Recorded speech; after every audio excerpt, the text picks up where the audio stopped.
Welcome back to the British Accent Podcast. I'm Emily, and I'm here today with Nick. Hello, Nick. Hi, Emily. Hi, everyone listening. We're really glad you're here with us again. Today's episode is all about a quiet kind of progress, something we like to call passive practice. Especially useful if you feel like you're too busy to sit down and study. Exactly. We know life can be packed. Maybe you've got kids to care for, a full-time job, studies, house chores, or just mental exhaustion at the end of the day. But what if English could still fit into those packed hours, without demanding much from you? And that's what passive practice is. It's learning without pressure. It's letting English live in your background, like soft music in the room while you're doing something else. Let's say you're folding the laundry. You've got your hands busy, your mind half drifting. Now imagine a podcast playing. Or a short English story. You're not taking notes, you're not analyzing grammar. But your brain. It's absorbing. That kind of exposure is powerful. You're tuning your ears. Picking up rhythm, intonation, natural speech. Even if you're only catching bits and pieces, you're training your brain to get comfortable with English sounds. It's like how we all picked up our first language, just by hearing it all the time. Kids don't learn by memorizing grammar rules. They learn by being around the language constantly. And that same idea works for adults too. Definitely. If your schedule's packed, try this: play English audio while cooking. Or leave the subtitles on in English when watching your favorite series. Even better, put a few English songs on loop while cleaning the kitchen. And you don't need to understand everything. That's a big one. Some learners stop listening because they think, I don't get it all. But even when you're not actively translating, your brain is noticing patterns, words, and tone. Right. It's not wasted time. Even that low-effort listening is making English familiar. It's like soaking in a language bath. You might not notice the change at first, but one day, someone says a phrase, and you realize you already know it. Because you've heard it before, again and again, in the background. I think that's a beautiful part of passive practice. It respects your energy. It allows you to live your life and learn at the same time. You're not choosing one over the other. You're blending both. Exactly. And I think for a lot of people, that's the only realistic way to stay consistent. When you're overwhelmed or exhausted, sitting down to study grammar rules might feel impossible, but putting on an English podcast while commuting, that's doable. Yes. And it doesn't have to be perfect. Maybe you zone out halfway through. Maybe you miss half the words. That's okay. It's not about catching everything. It's about surrounding yourself with English in a gentle, no-pressure way. I've had learners tell me, I just let English play while I wash the dishes, and somehow, I remember the phrases later. That's how powerful repetition and relaxed exposure can be. You don't need to force it, you just need to keep it around. And it's not only about listening, either. Passive practice can happen visually too. Like changing your phone's language to English. Or reading short captions while scrolling social media. You're not deeply focused, but your brain is getting used to English structure and vocabulary. That's such a good point.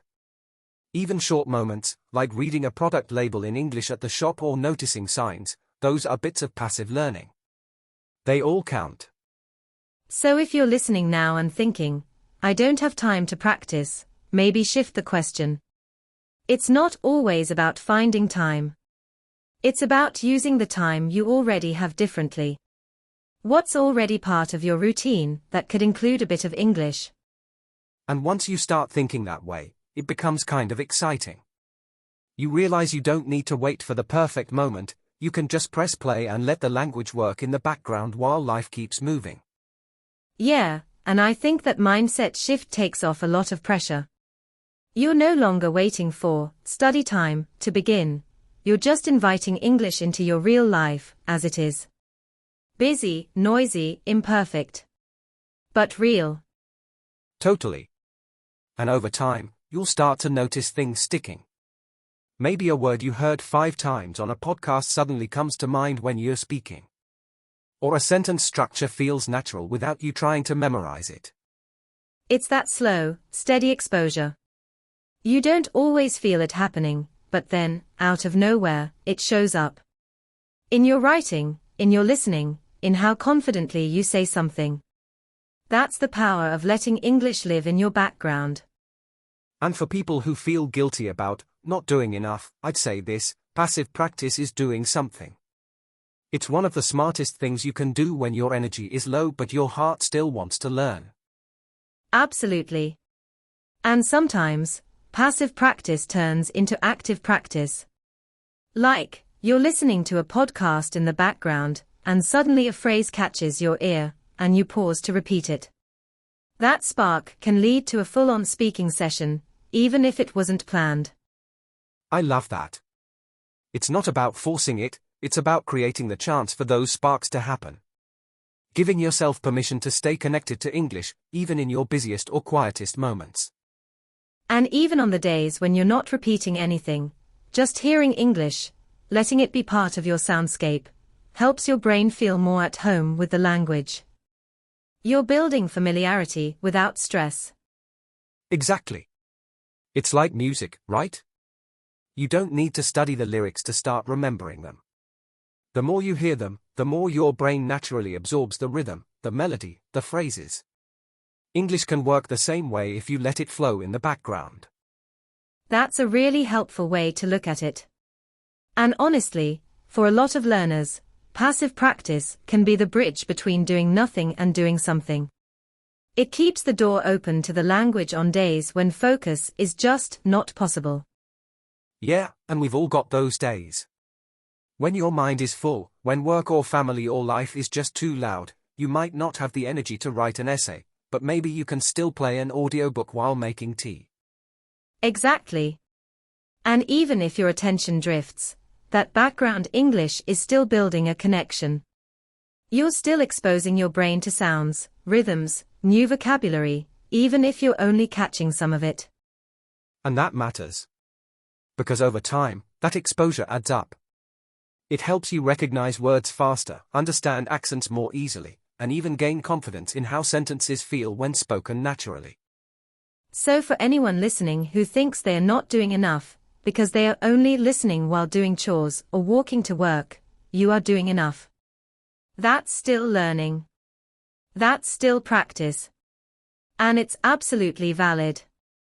Definitely. And actually, those moments can be more powerful than we think because they happen consistently.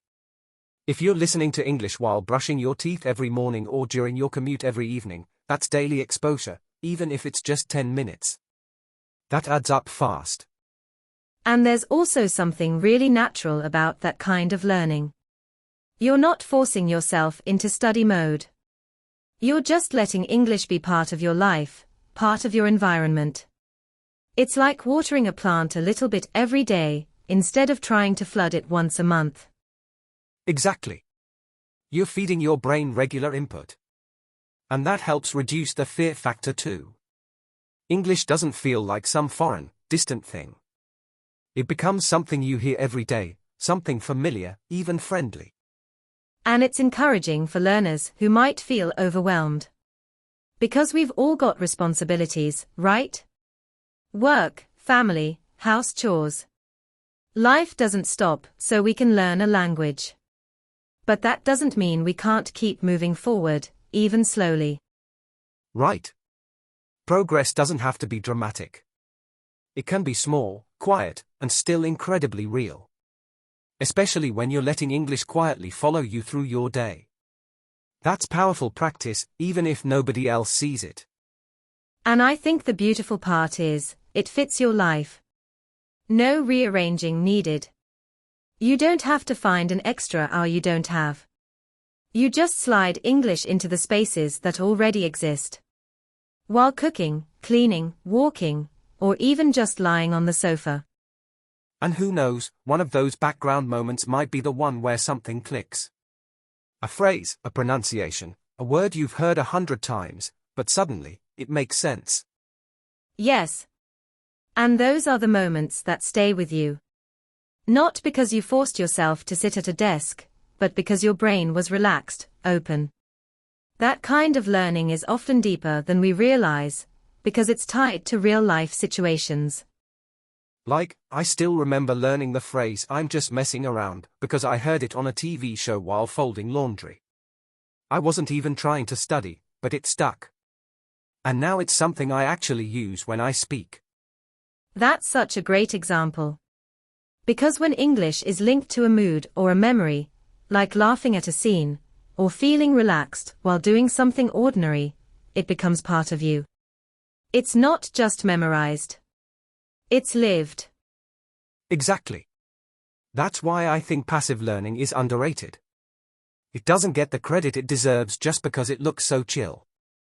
But it can be so effective when it's done with consistency and intention. And let's not forget, when your brain is tired or your emotions are heavy, forcing yourself to sit and study can actually backfire. You might end up resenting English. But letting it be there gently in the background, that can be soothing. Yes. It turns English into a companion rather than a chore. Something you welcome into your space, no matter how messy or busy that space is. That's how you build a lasting relationship with the language. And it's that kind of relationship, natural, personal, low pressure, that helps people keep going for the long run. Because let's be real, learning English isn't a sprint. It's a quiet marathon. Sometimes, the most powerful strides are the ones you barely notice you're taking. That's the perfect way to put it, quiet, steady, and still moving forward. So, if you're someone listening right now who feels like you're not doing enough, just remember, every moment counts, even the ones in the background. Yes, and you don't have to be perfect, or focused, or even fully awake sometimes. Just keep English close. Let it live with you. It doesn't have to shout to make an impact. Thanks so much for joining us today. We hope this episode helped you feel a little more confident about your quiet progress. You're doing more than you think, and it absolutely matters. We'll be back soon with more from the British Accent Podcast. Take care and keep going, you're doing great.